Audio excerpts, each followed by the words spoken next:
Este gobierno va a hacer trizas la guerra y la violencia en Colombia.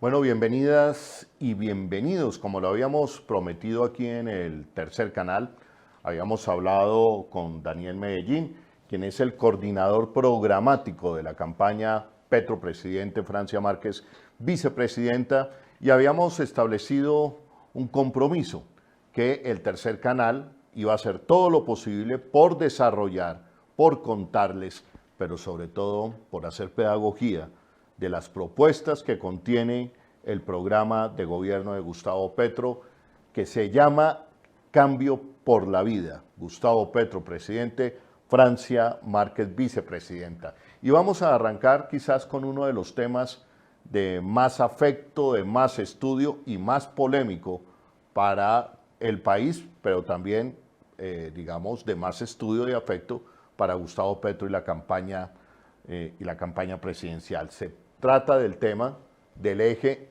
de la transición a energías limpias, la transición a una economía basada en otro tipo de energías que no sea solo y exclusivamente basada en la extracción de petróleo y carbón. Y para eso entonces nos acompaña en este momento Álvaro Pardo, quien es investigador en temas de minería y transición energética y hace parte de quienes han construido la propuesta de esa transición energética que debe atravesar Colombia.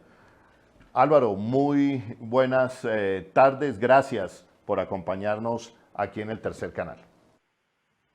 Holman, muy buenas tardes y bueno, gracias a ustedes por esta oportunidad de explicar un poco más tranquilamente y en detalle en qué consiste la propuesta de transición energética del Pacto Histórico. Bueno, muy bien. Álvaro, también nos acompaña Daniel Medellín, ya había hablado de él, como coordinador programático de la campaña Gustavo Petro Presidente, Francia Márquez Vicepresidenta. Hola, Holman, buenas tardes a ti y a la audiencia del canal, del tercer canal. Un saludo afectuoso para todas y para todos y un saludo al profesor Pardo. Bueno, Gracias, Daniel.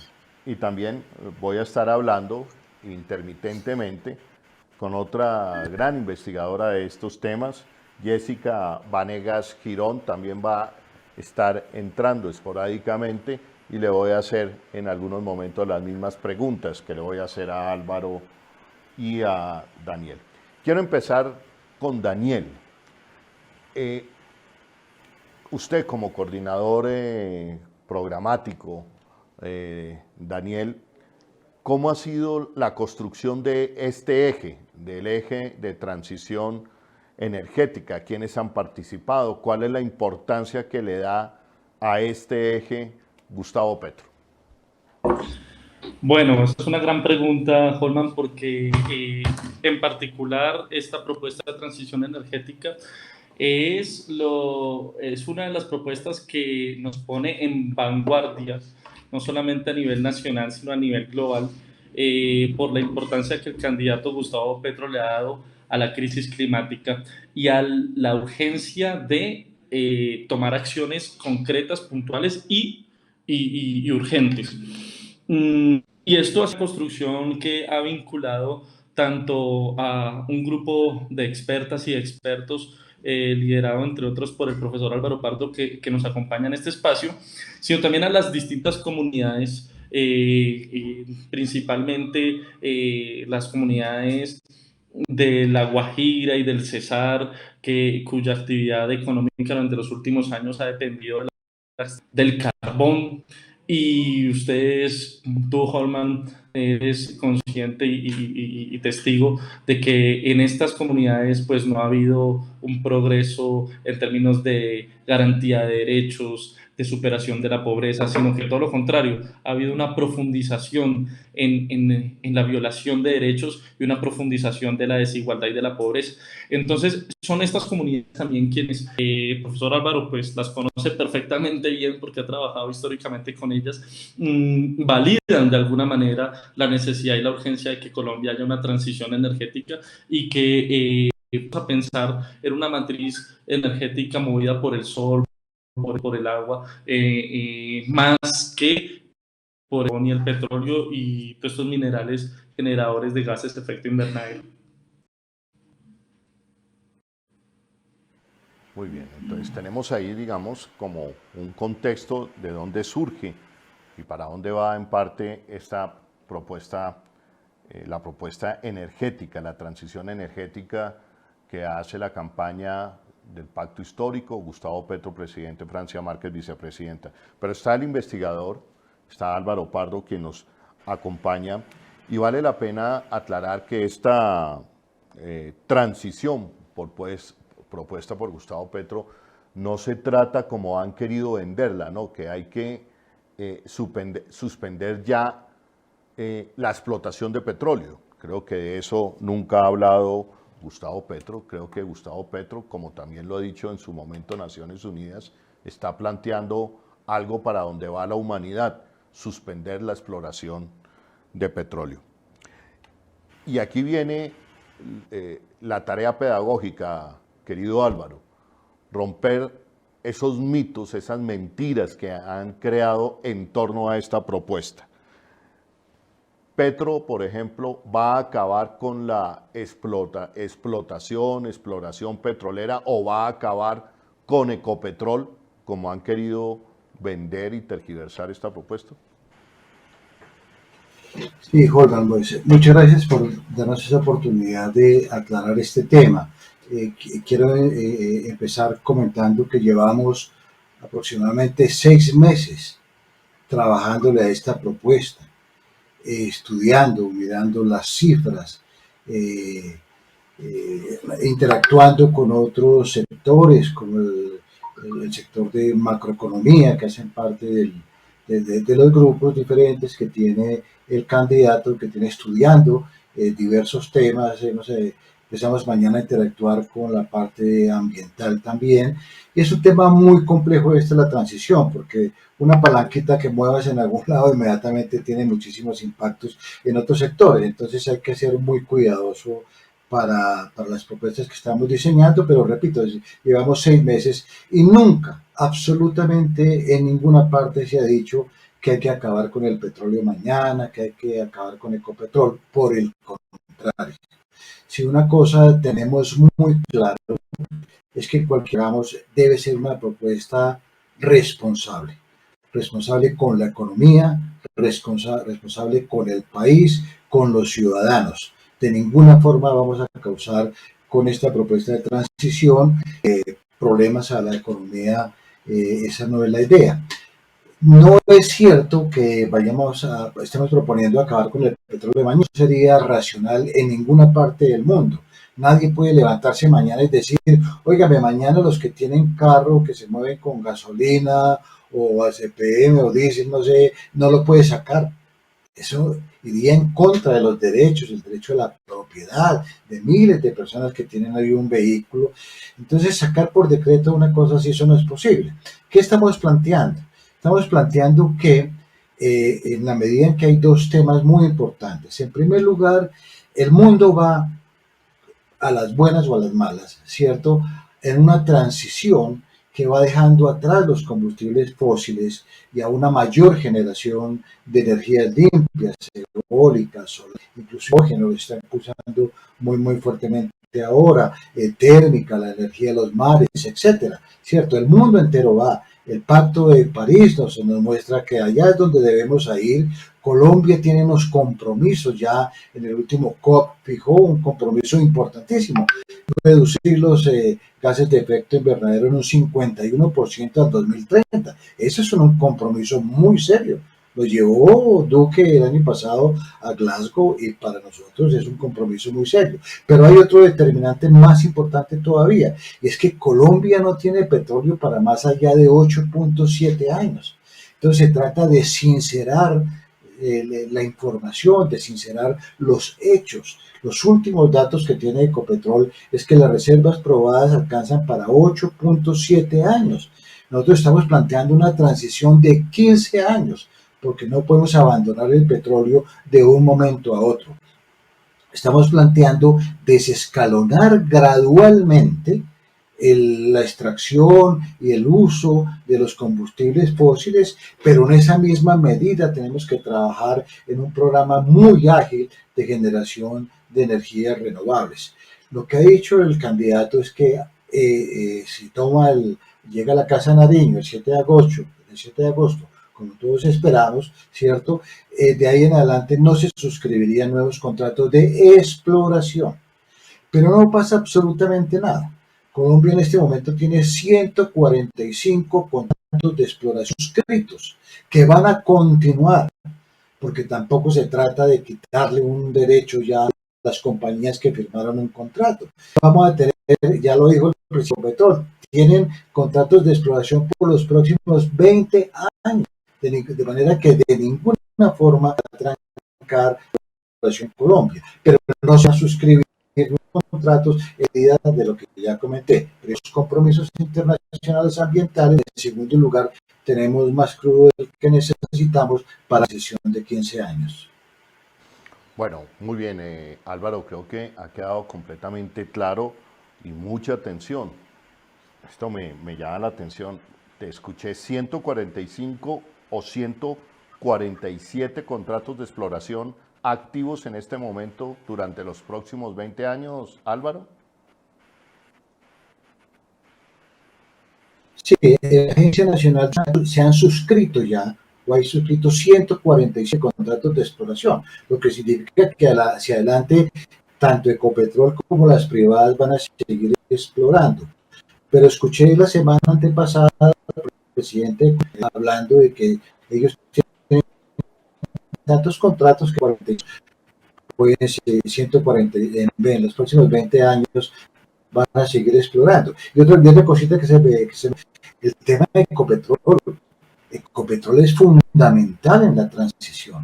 Damos como mínimo petróleo para los próximos 15 años.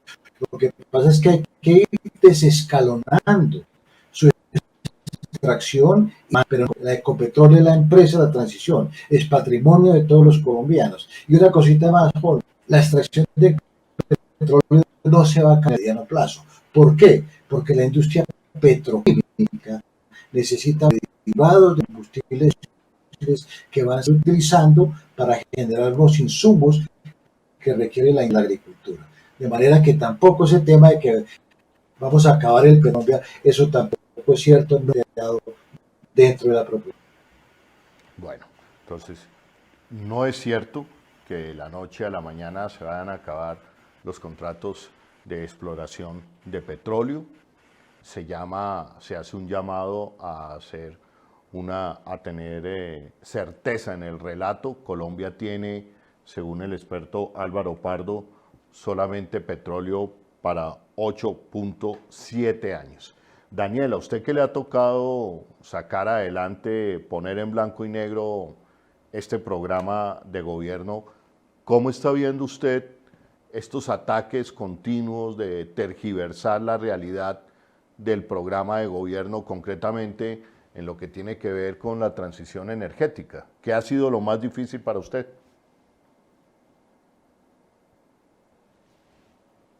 No. Activa el micrófono, Daniel. Claramente, Holman, el debate electoral, particularmente en estas elecciones, ha abandonado el terreno de las ideas y ha abandonado un poco el terreno de lo programático y se ha incrustado con muchísima fuerza en el terreno de las fake news, de las tergiversaciones y sobre todo de la caricaturización de nuestras propuestas.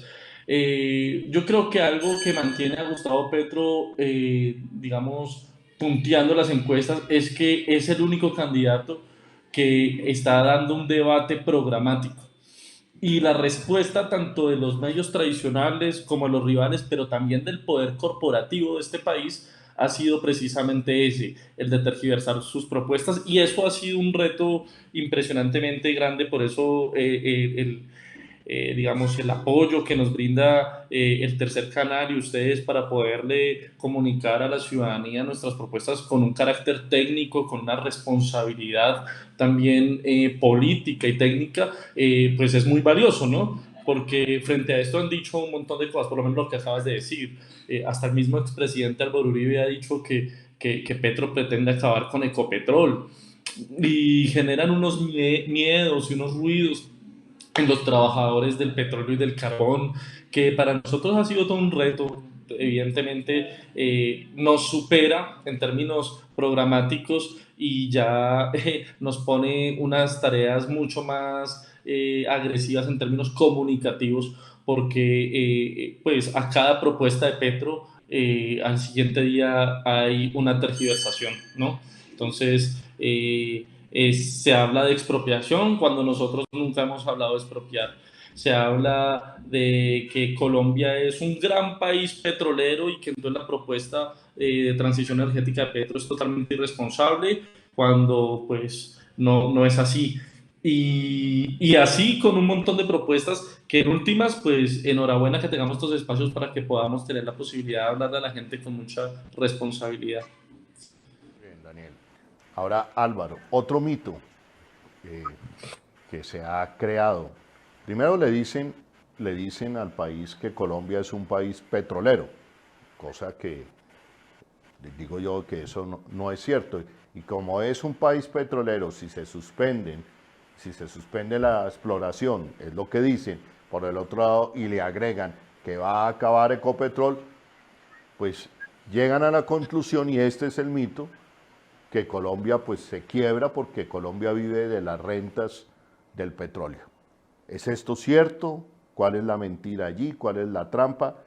¿Y cuál es la verdad según usted, Álvaro, de lo que propone el pacto histórico Colombia, Cambio por la Vida, programa de gobierno, Gustavo Petro, presidente, Francia Márquez, vicepresidenta? Bueno, Juan, Colombia no es un país petrolero.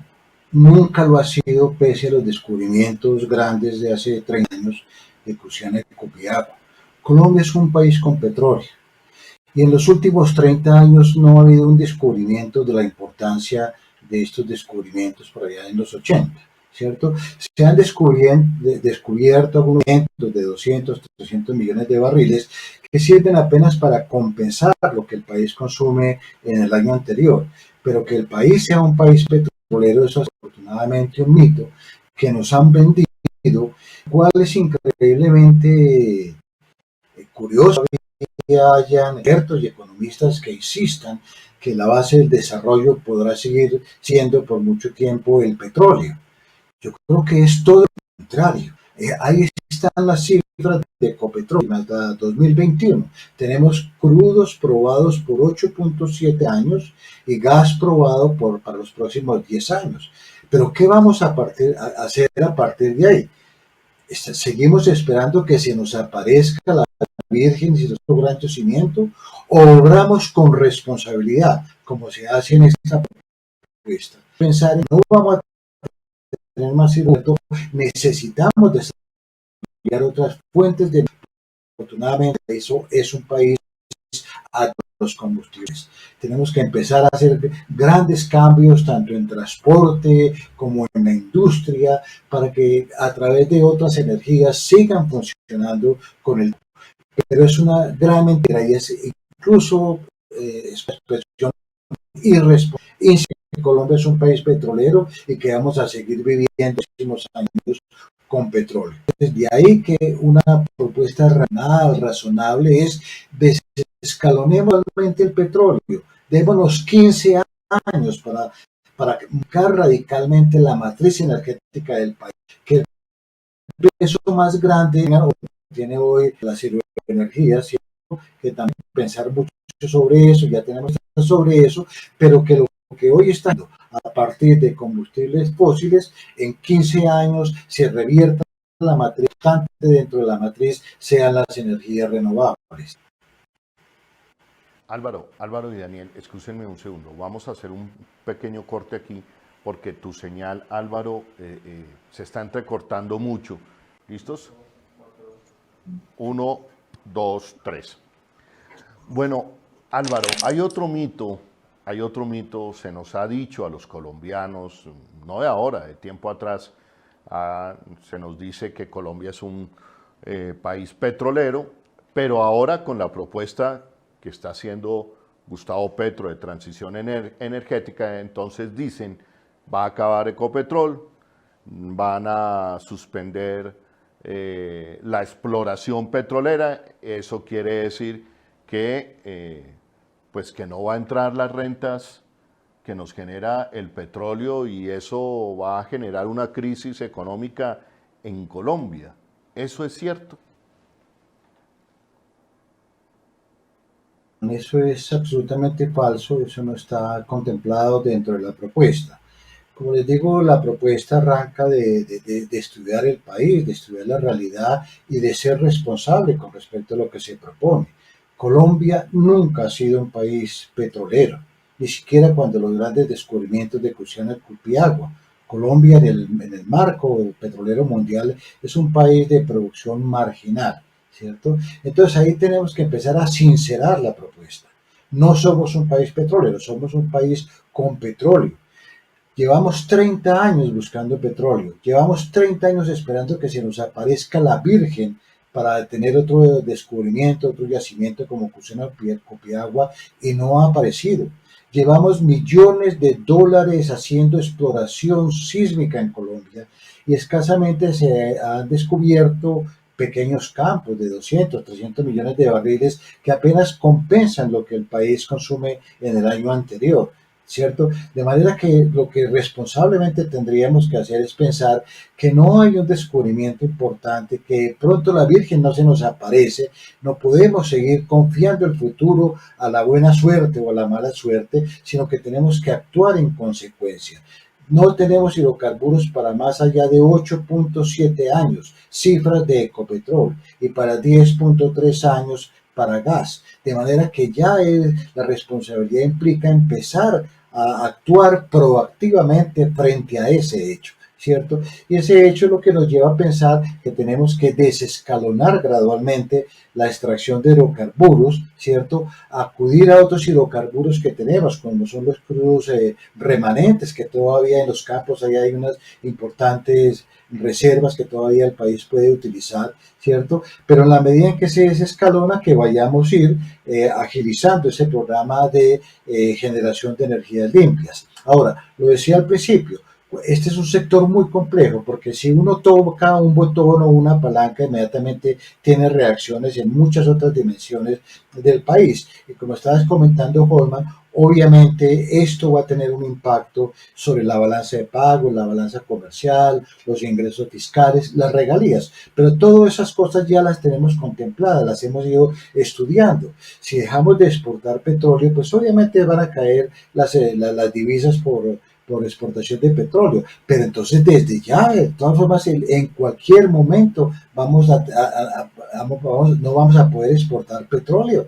Entonces pensemos desde allá con un poquito de inteligencia, sentido común, responsabilidad. ¿Cómo vamos a hacer, por ejemplo, para que la industria y la agricultura puedan ampliar la canasta exportadora y por esa vía generar los ingresos que el petróleo de todas formas no nos va a dar, porque petróleo no hay para más de 8.3 años? Y aquí es obligada la pregunta, Álvaro, porque la pregunta es, ¿y cuántos son los ingresos al país por hidrocarburos? Bueno, si la cifra por hidrocarburos, más o menos el 40% de los ingresos internacionales provienen de hidrocarburos y más o menos un 12 a 15% por exportación de carbón.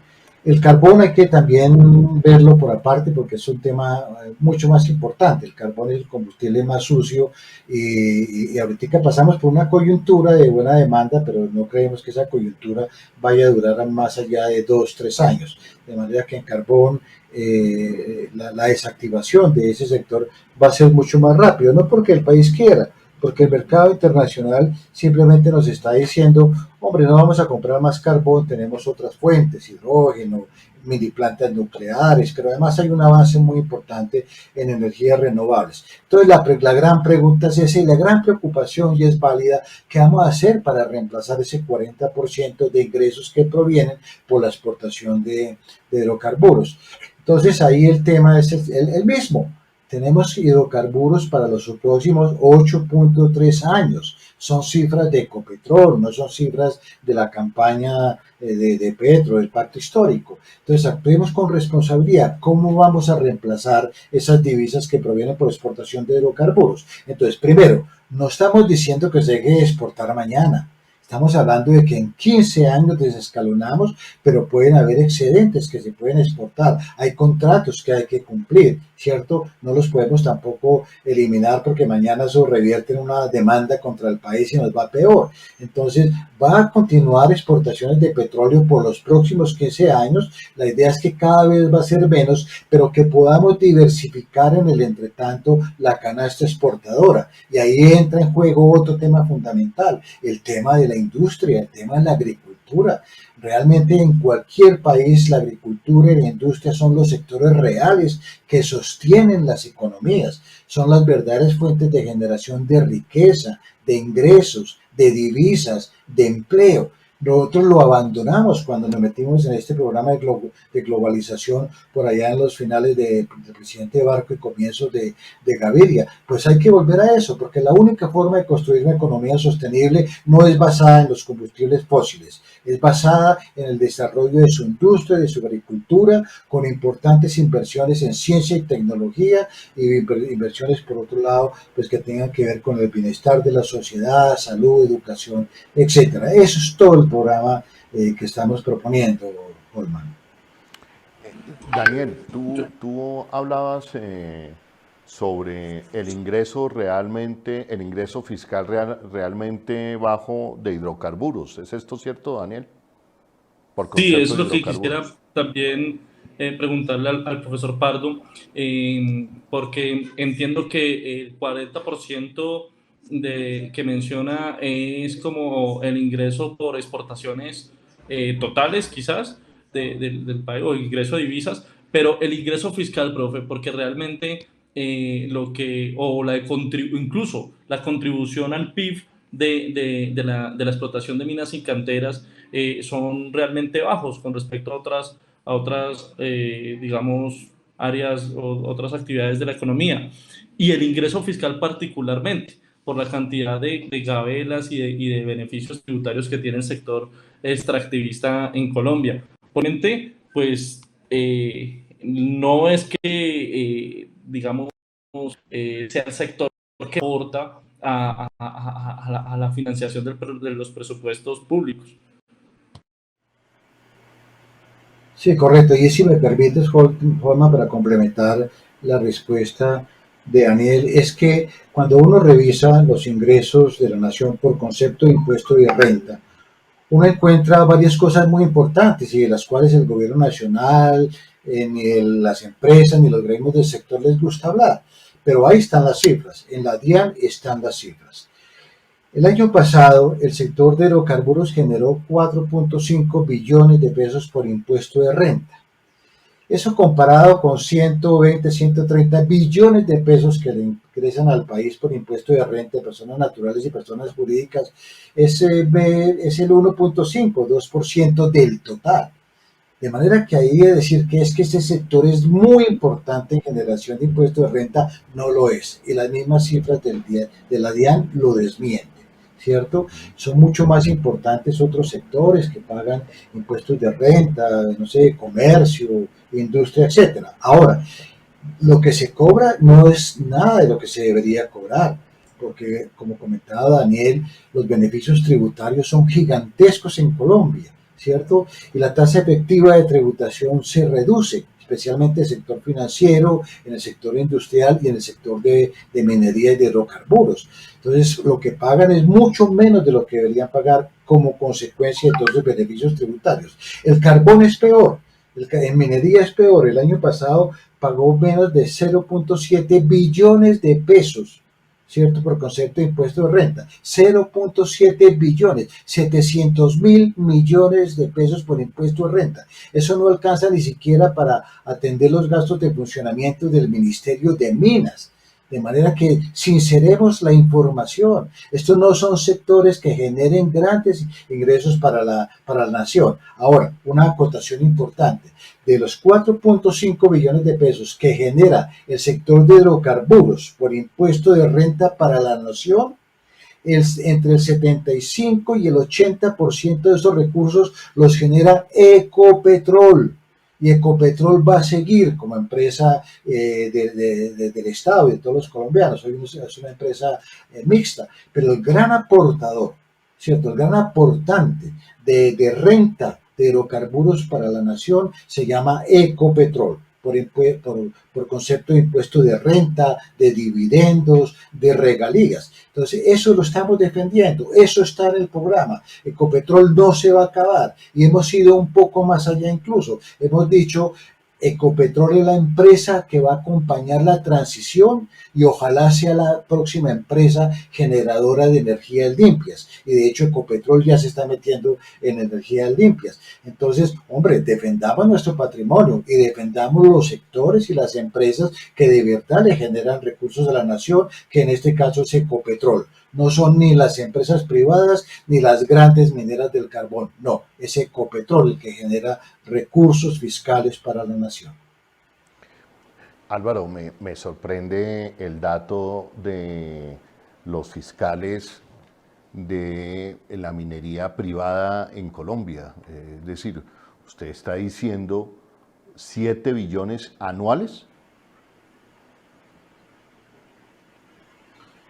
Perdón, no escuché lo último, Jordan. Lo que genera el carbón en Colombia en ingresos al país, el carbón, para hablar del carbón, te entendí que eran solamente 7 billones. No, Jordan. 0.7 billones o 700.000 millones de pesos. En el año 21 es la cifra de la DIAN, 700.000 millones. Eso no Entonces, es nada. Claro que hay que ser, digamos, hay que ser correcto, Holman. El año 2020 fue un año de pandemia. El mercado mundial se redujo y de ahí sus pocos impuestos que generó. Pero el sector minero fue uno de los pocos sectores que el gobierno nacional mantuvo abierto. Les permitió seguir operando en época de pandemia para que ellos pudieran cumplir con sus contratos. El precio del carbón cayó, pero en general, Holman, este es un sector que no es un gran aportante de impuesto de renta para la nación, el sector de carbón. Otros años genera 1.200.000.000, 1.500.000.000, ahí tengo ya todas las cifras consolidadas, Holman, pero no es un gran aportante. ¿Por qué? Porque tiene demasiados beneficios tributarios. Les permiten descontar las regalías del impuesto de renta, les permiten deducir el IVA, que este es un sector que es muy fuerte en activos fijos. Buena parte de su capital se va comprando activos fijos, maquinaria, y todo el IVA que se genera por compra, adquisición de estos bienes, de estos activos, se permiten deducir del impuesto de renta.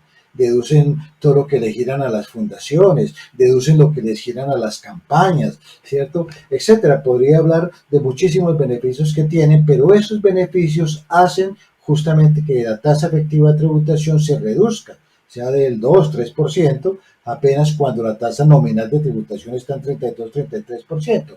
De ahí que una propuesta importante del pacto histórico es revisar los beneficios tributarios, ver cuáles son los que realmente valen la pena y ver cuáles no, porque los han logrado por la vía del lobby o de la captura del Estado, ¿cierto? Entonces tenemos que revisar todos estos beneficios tributarios y realmente, porque no tenemos los colombianos por qué subsidiar una multinacional para que se lleven el carbón del país, pero hoy sí sería urgente dar unos subsidios, dar unos incentivos para, por ejemplo, la adquisición de vehículos eléctricos o de equipos de generación de energía limpias, etcétera. Esos recursos deben orientarse a esos nuevos sectores.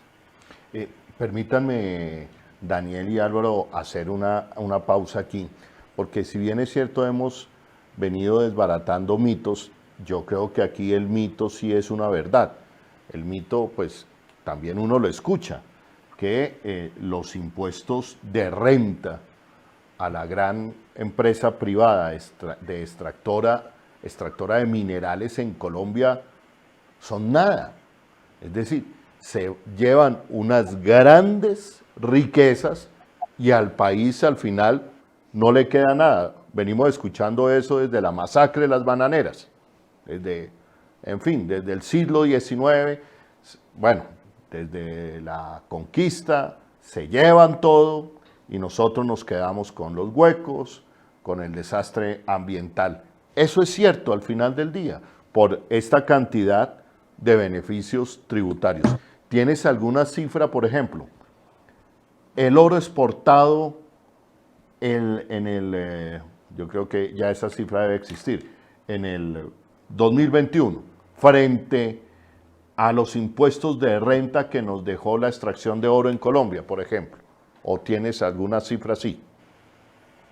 Pues lo que pasa, Holman, es que la DIAN desafortunadamente no publica las declaraciones de renta de las empresas, que sería muy importante ver, por ejemplo, cuál es el impuesto de renta de Mineros S.A., ¿cierto? Sino lo que hace público son las declaraciones de renta agregadas por sectores. Entonces uno tiene el sector minero, sector hidrocarburos, sector comercio, etcétera, pero ya entrarse por subsectores cada uno, pues no es posible porque la desagregación que tiene la DIAN no permite llegar a ese nivel de análisis. Entonces, por eso te hablo un poco de minería en general, pero dentro de minería el sector preponderante es carbón y dentro del carbón el sector predominante son las multinacionales que explotan carbón en el departamento de Cesar y Guajira.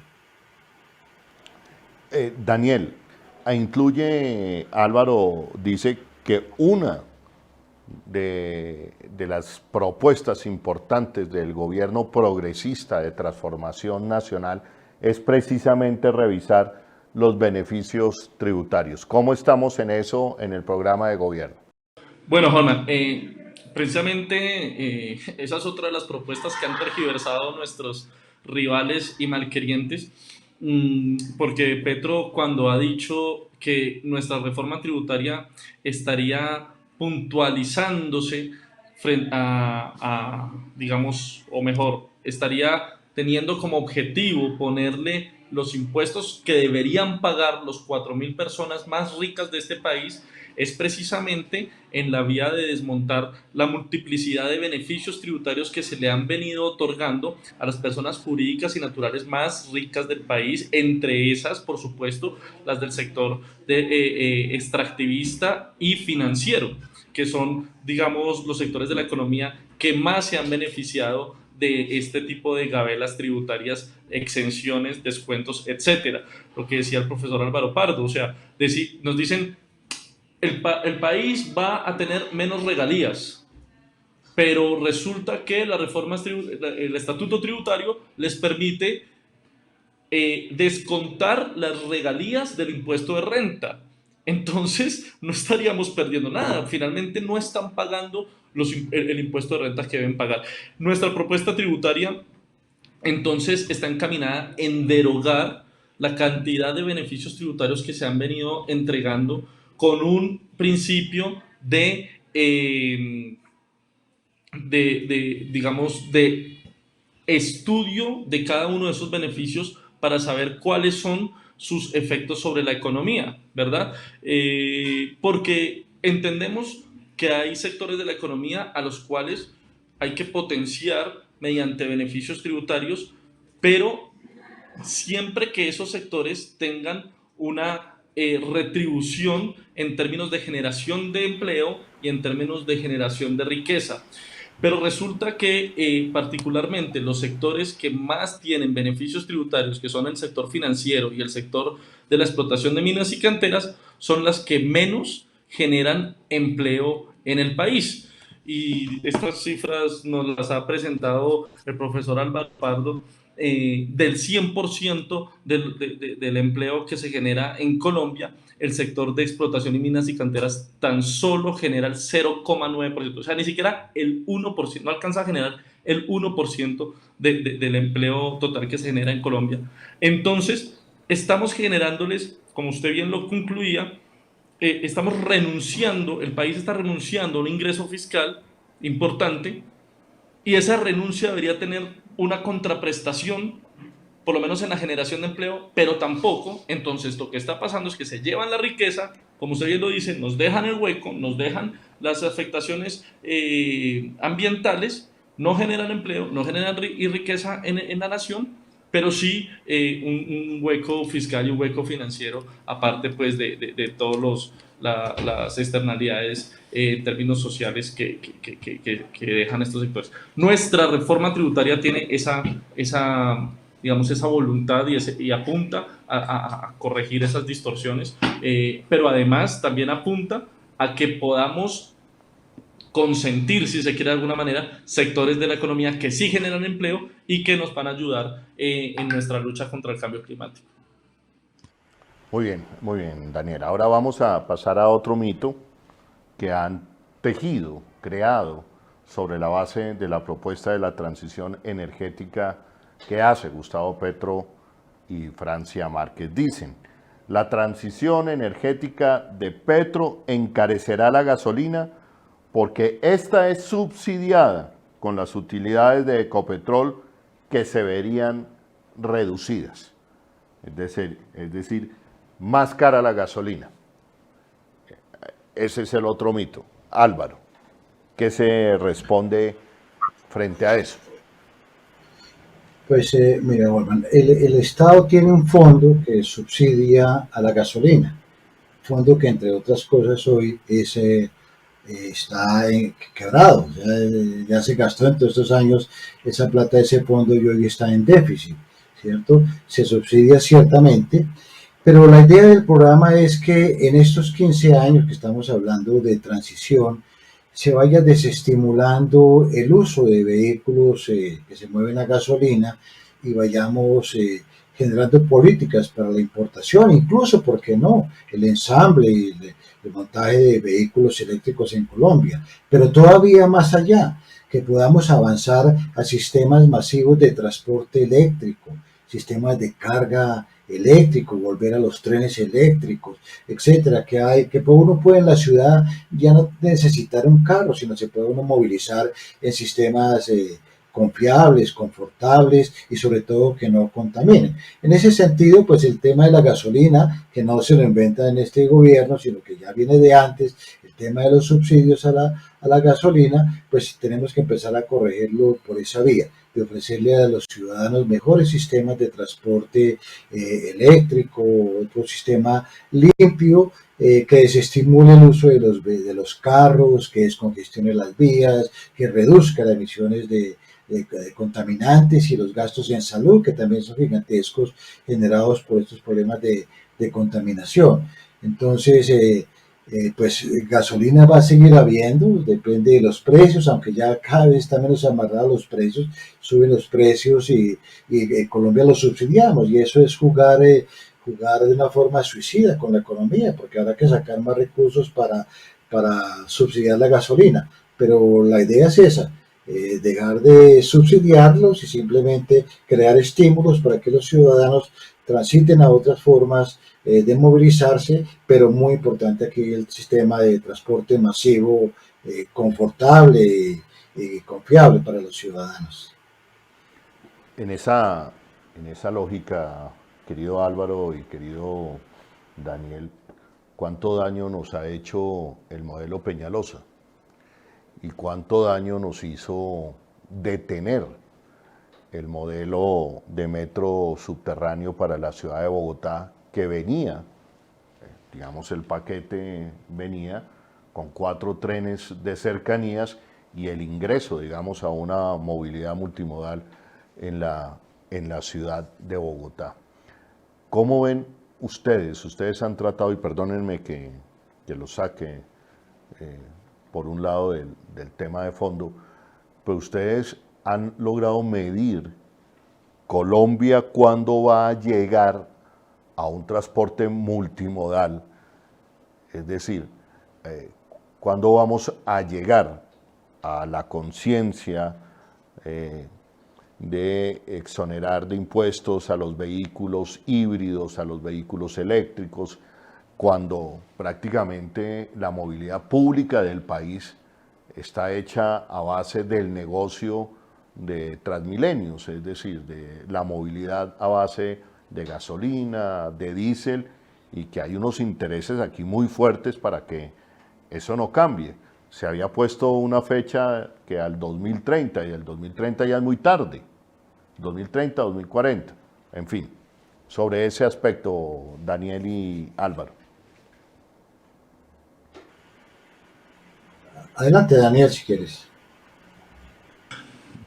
Bueno, no, digamos que, así como lo decía el profesor Álvaro, pues la transición energética, si bien tiene que pensarse desde la oferta de la energía, también hay que pensarla desde la demanda, ¿no? Y un poco eso tiene que ver con desestimular el uso de carbón y combustibles fósiles para los sistemas de transporte tanto de pasajeros como de carga a nivel nacional. Y efectivamente, pues las administraciones locales ahí tienen una responsabilidad social y climática y fiscal incluso, porque pues está claro que son los modos férreos de transporte los que deberían estar empezando a implementarse en las grandes ciudades como Bogotá, como Cali, como Barranquilla, en aras no solo, insisto, de mejorar la calidad de vida de los ciudadanos, sino también de tener una eficiencia energética y una responsabilidad climática en aras de también de poder contribuir a la transición energética, que es una responsabilidad de todas y de todos. Y por supuesto nos hace muchísimo daño las administraciones locales que insisten en que la movilidad se siga basando en combustibles fósiles, no solamente, insisto, por el costo social, porque realmente son indignos los sistemas transmilenios, sino también por la emisión de gases que genera, ¿no? Y que entonces nos pone en una contradicción con la acción climática que debemos urgentemente tener. Cerraría diciendo frente a este tema que es importante resaltar del programa presidencial de Gustavo Petro y Francia que estamos planteando también el inicio de la conversión de, digamos, intermodal de transporte para aprovechar no solamente los mecanismos férreos, que son importantes empezar a avanzar sobre ellos, sino también fluviales, aprovechando también pues la riqueza hídrica de nuestro país, y eso nos ayudaría desde la demanda energética también reducir la cantidad de combustibles fósiles que hoy en día se consumen en nuestra economía. La misma pregunta para ti, Álvaro. Mira, dentro de la propuesta de transición, la reconversión especialmente del sector de transportes y de buena parte de la industria que todavía utiliza combustibles fósiles para generar calor, para su operación como tal, es fundamental. Y ahí hay propuestas ya muy avanzadas, algunas las comenta Daniel, muy importante desde el punto de vista de la oferta, pues empezar a a tener en el mercado mejores opciones para la adquisición de vehículos eléctricos, pero más que eso, más que tener que cada familia tenga un vehículo eléctrico, pensar en sistemas masivos de transporte, iniciando por el de carga. Sabes que el que más contamina es el transporte de carga, y tenemos muchísimas otras opciones de poder transportar carga por los ríos, etcétera. Podemos convertirlas en autopistas para el transporte de carga para reducir las emisiones, pero tenemos que también pensar en que tenemos que generar energía para alimentar esos sistemas de transportes. De ahí que también hay propuestas muy importantes que en la medida en que las hemos ido sacando, Holman, pues a la gente les va gustando más. Actualmente el gobierno avanza en un modelo de transición energética que busca replicar las mismas perversidades del sistema del extractivismo tradicional, construyendo parques eólicos en zonas de resguardo, sin la consulta previa con las comunidades nativas de la zona, como acabo de verlo en el departamento de La Guajira. Se replican todos los monopolios que nuevamente llegan a controlar los sectores, etcétera. Frente a eso, el mundo ha avanzado muchísimo y hay experiencias muy interesantes en Alemania y en España, y es lo que se llaman las cooperativas energéticas comunitarias. Permitir que grupos de comunidades, de ciudadanos puedan, con el apoyo obviamente del Estado y el apoyo financiero y técnico, generarse su propia energía, ¿cierto? Pues eso es fundamental para no depender de unas empresas y de unos grandes parques eólicos. Y eso, el tema de las cooperativas comunitarias energéticas, es fundamental. Como te digo, se avanza muy bien en Alemania, en España. Otro tema, la creación de regiones con autonomía energética. ¿Quién le dijo que tenemos que interconectar el país completo y llenarlo de torres de conducción, de cables de alta tensión para llevar la energía a poblaciones alejadas de la parte andina, que es donde funciona hoy este sistema interconectado? ¿Por qué no pensábamos que ciudades alejadas que hoy no tienen la energía o que funcionan con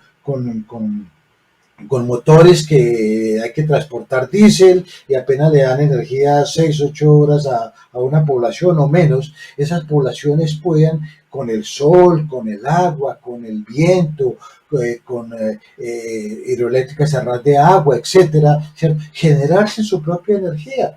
Entonces, ese es un tema fundamental, pensar también en estas regiones con autonomía energética. Y eso ya se ha hecho, el mundo tiene ejemplos preciosos. Te pongo solamente 2 ejemplos. Hong Kong hace unos años dijo, todos los carros nuevos que salen al mercado tienen que ser vehículos eléctricos. Punto. En 15 años van a renovar todo el sistema automotor en Hong Kong porque no salen más carros de combustibles. Y lo último, California, que me gustó mucho una noticia que vi hoy. California, después de esos grandes desastres ambientales, introdujo una norma y dijo, no hay, toda nueva construcción se genera su propia energía.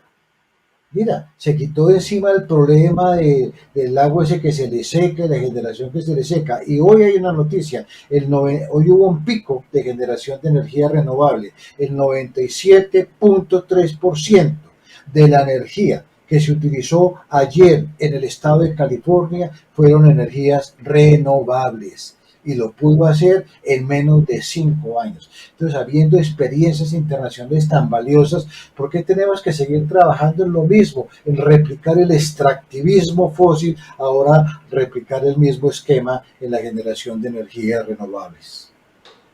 Muy bien, muy bien. Vamos a otro mito. Creo que este ya es el mito número 5 de cómo se ha tergiversado la propuesta de transición energética de Gustavo Petro y Francia Márquez hacia una Colombia potencia de la vida o Colombia cambio por la vida. Creo que esto se lo escuché y me sorprendió a Jorge Enrique Robledo, diciendo que como Colombia no era un emisor de una gran cantidad de gases efecto invernadero, que entonces no teníamos necesidad de dejar el carbón enterrado, que nosotros, ¿por qué? Si no éramos grandes aportantes al efecto invernadero en cantidad de gases. ¿Qué se le puede decir? ¿Qué se puede decir frente a Pues, esto? pues mire, yo tuve un cruce de Twitter con él justamente por esa afirmación. Y yo le dije que esa afirmación no era correcta. Porque si bien Colombia es responsable apenas del 0,43% de las emisiones de gases de efecto invernadero a la atmósfera, el hecho de sacar el carbón y que se queme en otro sitio, en Europa, en Alemania o en Holanda, ¿cierto? Eso va a generar unos gases de efecto invernadero. Y los gases de efecto invernadero, cuando se suben a la atmósfera, no reconocen las divisiones geográficas ni político-administrativas. Lo que han dicho los expertos de los paneles es que esos gases de efecto invernadero suben y se dispersan por el mundo. Entonces es un tema de corresponsabilidad global, dejar enterrado el carbón y no seguir contaminando, que si bien no se quema ese carbón en Colombia, lo van a quemar en otro lado, pero el efecto va a ser exactamente igual. Y el otro tema, todos los paneles de expertos, pero absolutamente todos los paneles de expertos, incluidos de Naciones Unidas, que es el más completo, han dicho una cosa, y es que los países que van a pagar los platos rotos del cambio climático en mayor forma son los países pobres, países en desarrollo. Se ha hecho por todos lados. Y Colombia está no solamente entre ese grupo de países, sino que la afectación sería mucho más grave, no solamente por su ubicación geográfica, sino por la riqueza y la biodiversidad que tiene, ¿cierto? Entonces, estos catástrofes, hoy lo estamos viendo, estamos inundados, buena parte del país está inundado. Eso responde a unas modificaciones de cambio climático que ya les estamos empezando a vivir. Hay desplazamientos de comunidades enteras por efecto de cambio climático, ¿cierto? El nivel del mar se nos empieza a subir, ciudades costeras hay que trastearlas, etcétera, mil cosas, las sequías, el fenómeno del niño, todas estas cosas deberíamos estar pensando que debemos ir incluso más allá, ¿cierto? Pero eso es lo que se ha dicho, los países pobres son los que van a tener las mayores consecuencias por el efecto de cambio climático, de ese carbón que si bien no lo vamos a quemar en Colombia, lo vamos a quemar en otro lugar del mundo. Rápidamente, Álvaro, el otro mito.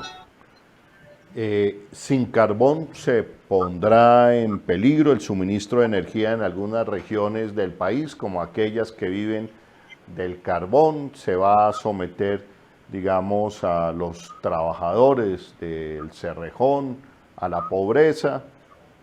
Ese es el otro, y muy común, muy común. Entonces, ¿de qué oportunidades se le va a entregar, a dar a los ingenieros o a todo este complejo que vive del Cerrejón o en los sectores donde hay grandes explotaciones de carbón? Bueno, muy rápidamente, perdón Daniel, me adelanto aquí si quieres. Más o menos la matriz de energías primarias en Colombia indica que las 2/3 de la energía que se genera viene de hidroeléctricas. Y eso nos hace en un país que es muy diferente de muchos países en América Latina. La mayoría de la energía, 2/3, 70-75%, proviene de las grandes hidroeléctricas. Obviamente eso no es una virtud. Haber construido Hidroituango no es un gran beneficio para el país, pero ahí vamos a tener una energía importante. Otro 27-28% proviene de energías generadas por combustibles fósiles, de los cuales la mayoría se genera a partir del gas. Y un 2-3% y en aumento son energías renovables. Entonces, a donde hay que ir es a ver cómo sustituimos la energía que se genera a partir de combustibles fósiles, que repito, en su mayoría es gas y es menos en carbón.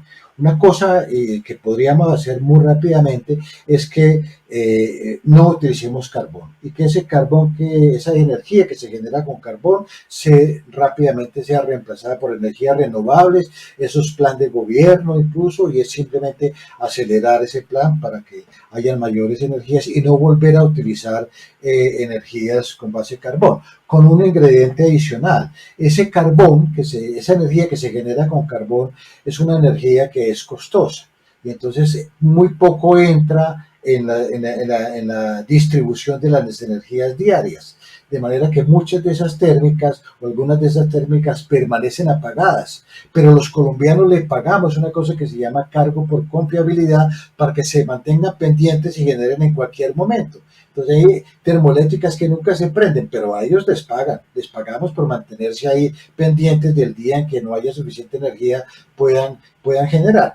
El sistema general es un sistema interconectado. Lo que hay es que mejorar, tenemos una infraestructura de distribución, de transporte ya obsoleta, la ineficiencia energética es gigantesca en Colombia, todos esos son aspectos que tenemos que mejorar, pero peor que hoy no podríamos estar si no hay carbón, por lo contrario, podríamos mejorar con la propuesta que estoy haciendo de regiones con autonomía energética. Siguiente tema, Holman, importantísimo, el tema de qué va a pasar con los trabajadores del carbón. Yo me reúno frecuentemente, especialmente con trabajadores de Prodeco, porque allí ya empezó la transformación de la matriz energética. Cuando Prodeco renuncia a sus títulos y cierra la planta en el departamento de Cesar, lo que hace es dejar por fuera unos 200, 300 empleados directos porque ya se había tercerizado terriblemente, pero deja un buen número de trabajadores sin empleo. ¿Y qué van a hacer? No, pues el Ministerio de Trabajo autorizó que Prodeco cada cierto tiempo puede seguir despidiendo a los trabajadores. Y allí acudo a una fórmula importante. La Oficina Internacional del Trabajo, la OIT, ha venido trabajando en programas de transición hacia trabajos decentes. Es decir, que los trabajadores que hoy están en la industria de los fósiles puedan, mediante procesos de recapacitación o reconversión laboral, emplearse en esas nuevas actividades de generación de energías limpias, ¿cierto? Ecopetrol un poco ya lo ha venido haciendo. Ellos tienen una universidad, Ecopetrol, donde ya cada vez un número creciente de trabajadores, de ingenieros de petróleo, etcétera, han salido del país y se están formando en energías renovables. Entonces, muy importante que el país pudiera tener en cuenta eso, que el Ministerio de Trabajo pudiera empezar a pensar qué vamos a hacer con los trabajadores que provienen de sectores que tienen que cerrarse, que no se pueden dejar en la calle, porque eso afecta no solamente al trabajador directo, a sus familias, sino a comunidades enteras que desafortunadamente hoy viven o están en áreas de influencia de explotación de carbón. Muy bien, sobre esto, Daniel, me imagino que usted ha recibido varias críticas también. Van a dejar a los trabajadores del carbón aguantando hambre, carbocol, en fin. Sí, es una buena porque pues, es incluso el miedo que inducen en estas regiones. Pero como lo venía explicando el profesor Pardo, pues hoy ya en el gobierno de Duque los trabajadores del carbón se están quedando sin trabajo. O sea, ya es un hecho que las multinacionales que explotan el carbón en el Cesar y en La Guajira están desprotegiendo a sus trabajadores. Y ya es un hecho también que son personas que están trabajando, incluso muchas de ellas, bajo unas condiciones indignas. Por lo que es importante recalcar que pues esto no es incluso por efectos del programa presidencial de Petro, ni mucho menos por la posible victoria presidencial de Gustavo Petro y Francia, sino que es un sector de la economía que viene en declive y que nosotros nos vamos a preocupar por las trabajadoras y los trabajadores del carbón en aras de otorgarles alternativas de conversión laboral, pero además también pensar que el país tiene que transitar hacia un proceso de industrialización, de agrarización, para, digamos, poder ofertar mejores condiciones laborales, nuevos puestos de trabajo y mejor pagados y en condiciones mucho más dignas. Quería agregar un comentario final al tema que se estaba tratando respecto a la responsabilidad de Colombia a nivel global frente al cambio climático por no ser un país que genere muchas emisiones. y que es un mito que bien desmontó el profesor Álvaro Pardo, pero que además políticamente nos presenta la gran diferencia que existe e incluso en el sector alternativo, entre un candidato como Gustavo Petro y otros, sin mencionarlos. Y es que precisamente es esa visión de hombre de Estado y esa visión además de responsabilidad política frente a la vida, y por eso nuestro programa tiene esa voluntad de hacer de Colombia una potencia mundial de la vida, porque es que nosotros no nos podemos poner con mezquindades frente a una amenaza global como es la emergencia climática.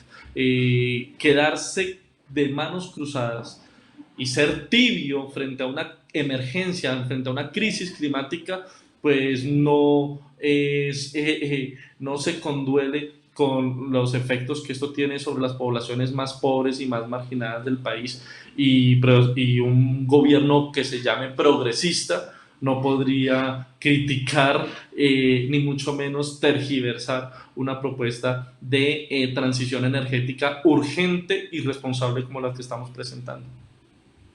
Muy bien, Daniel, llegamos al último, digamos, de los que hemos clasificado como esos mitos o ideas con el ánimo de desprestigiar la propuesta de transformación energética que tiene Colombia, Potencia de la Vida, programa de gobierno de Gustavo Petro y Francia Márquez. Y como tú bien lo decías, Daniel, hay dos cosas claras, digamos, para los progresistas. La primera, la amenaza más grande para la humanidad hoy, para cualquier hombre o mujer en cualquier rincón del mundo o especie viviente en cualquier rincón del mundo, es el cambio climático. Y segunda, mandatario, líder político que no le haga caso a la ciencia en el mundo de hoy, pues es un líder político que va a condenar a la humanidad a acelerar su desaparición.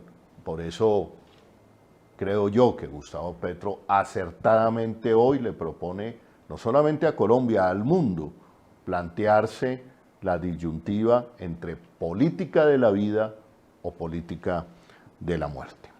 El último mito que queremos desbaratar aquí hoy en nuestro programa de pedagogía política, explicando, creemos que lo más honesto con el país que queremos, con los colombianos y las colombianas, es apartarnos de ese ataque de odio, de desprestigio que está haciendo Federico Gutiérrez.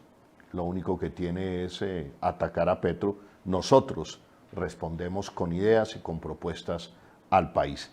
El séptimo mito que queremos desbaratar aquí hoy, dicen, la transición propuesta por Petro encarecerá los alimentos porque no habrán hidrocarburos para la producción de insumos agropecuarios. Entonces, ahí ¿qué se puede contestar? Querido Álvaro, adelante. Bueno, de hecho, encarecer los alimentos hoy están por las nubes y no es por efecto de políticas porque todavía el senador Petro no ha empezado a gobernar.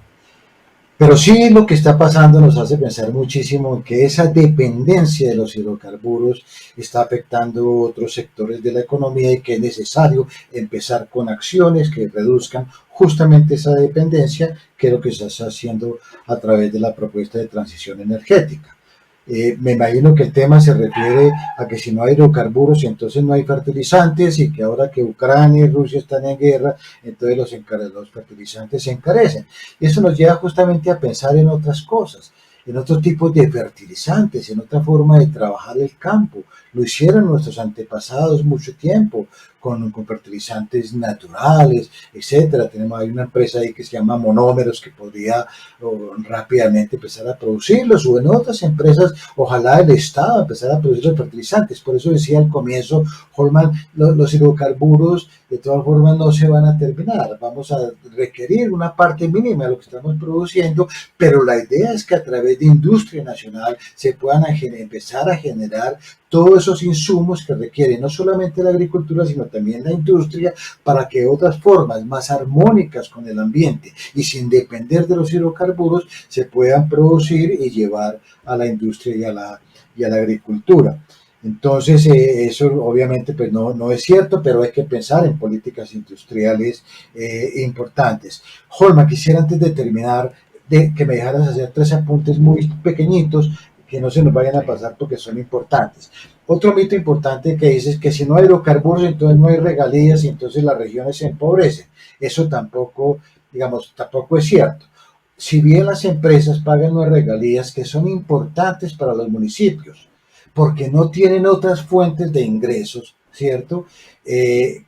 Desescalonando los hidrocarburos, pues obviamente habría menos regalías, pero los municipios tienen otras fuentes potenciales de ingresos muy importantes. Actualizar sus catastros, el impuesto predial que pagan las grandes compañías que están extendidas en 3, 4, 5 municipios es absolutamente obsoleto. No se han actualizado las tarifas, no se actualizan los catastros. Por esa vía, los municipios tendrían ingresos muy importantes, ¿cierto?, que podían reemplazar las regalías para sus gastos de funcionamiento, gastos de inversión. Ahora, ha habido regalías importantes, de eso debo reconocerlo y hay que ser explícito en eso. El sector petrolero paga unas regalías importantes, principalmente Ecopetrol, y también lo hace el sector minero. Pero miren ustedes los últimos estudios que ha hecho la Contraloría General de la República.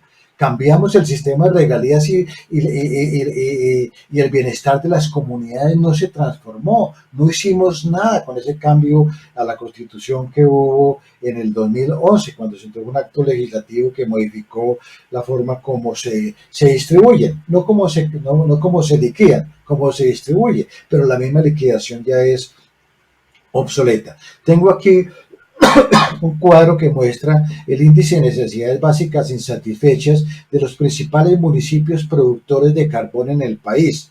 Los principales están en Cesar y le siguen los del departamento de La Guajira. El promedio del índice de necesidades básicas insatisfechas en el país es del 14%. Pero miren ustedes, Becerril, 35%, La Jagua de Ibirico, 21%, Agustín Codazzi, 28%, Barrancas en Guajira, 40%, Albania 38, Atonuevo 40. Entonces se pregunta uno, ¿de qué ha servido las regalías? ¿De qué han servido si los municipios que están en el área de influencia directa de las grandes explotaciones del carbón, las comunidades viven peor que lo que vivían hasta hace, o lo que viven poblaciones coca-coleras, donde se produce coca, o por algunas poblaciones en el departamento de Chocó? ¿De qué han servido las regalías? Entonces, tenemos que pensarlo, no podemos quedarnos de que no, es que pagan regalías y punto. Sí, pagan regalías, no sé si paguen lo justo, porque las tarifas no se revisan desde la ley 41 del 94. Y hoy muchos de esos minerales se tienden a ser escasos, otros son estratégicos y fundamentales en la transición, deberían revisarse, pero en cuanto a la distribución ha sido absolutamente ineficiente y no han mejorado en ninguna parte del país el nivel del bienestar de las comunidades. Entonces quería solamente acotar ese puntico antes que se nos quede por fuera. Muchas gracias, Holman. No, muchas gracias a ti, Álvaro. Ya cumplimos más de una hora en esta charla, ¿no? En esta charla que no tiene más pretensiones que hacer pedagogía, explicar y explicar y explicar la política de cambio. Nos toca explicar, claro, lo más fácil para algunos es dejar las cosas como están, no atreverse a imaginar una Colombia potencia de la vida, una Colombia que hoy es uno de los países más inequitativos del mundo, que sí o sí tiene que ir para el cambio, pero que ese cambio no puede estar en manos de los que siempre han gobernado a Colombia. Aquí se ofrece un cambio, pero además se ofrece una propuesta audaz al mundo, porque me parece a mí que el programa de gobierno de Gustavo Petro, el que tú coordinas, Daniel, y el que tú haces parte, Álvaro, pues es un programa que va a tener que poner a reflexionar a América Latina y al mundo sobre precisamente encarar esta nueva esta nueva transición energética desde América Latina, como lo ha planteado Gustavo Petro. Creo que ahí radica un poco el tema de Colombia, potencia de la vida, esta potencialidad de energía solar, de vientos, de Amazonas, de biodiversidad, ponerla entonces a disposición de la vida, de la vida.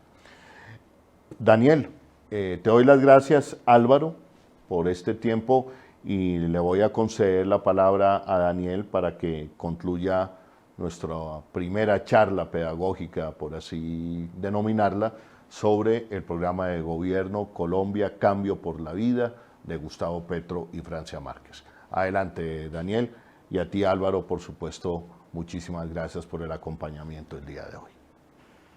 Gracias. Bueno, no, Holman, muchísimas gracias a ti, al profesor Álvaro Pardo, a un equipo que ha sido integrado por muchas personas, hombres y mujeres de distintas disciplinas, pero sobre todo también con el acompañamiento de las comunidades y la militancia del Pacto Histórico por esta propuesta que, como hemos desmitificado, no solamente es responsable digamos, con la gente y con las comunidades, sino también es responsable con el momento y con la crisis que amenaza a Colombia y al planeta, y que, pues, en mi opinión muy personal, es una de las propuestas que nos diferencian de las apuestas tanto de Federico como de Fajardo o de nuestros demás rivales, en tanto que le apuesta a una transición efectiva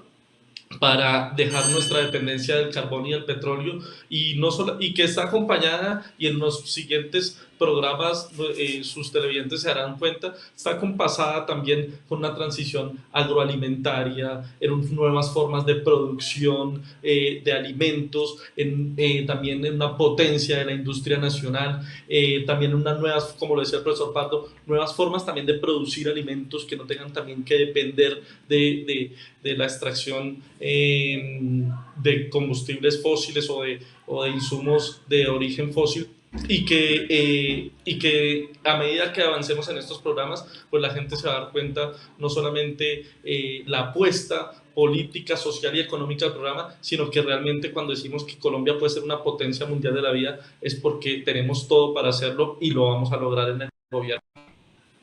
Bueno, muchísimas gracias, Daniel, muchísimas gracias, profesor Álvaro Pardo, también a Jessica Vanegas Girón, que se comunicó con nosotros, y así damos por finalizado esta primera charla pedagógica desarrollando el programa de gobierno Cambio por la Vida. Daniel, Jessica, Álvaro, muchísimas gracias por acompañarnos y destinar su tiempo aquí en el Tercer Canal.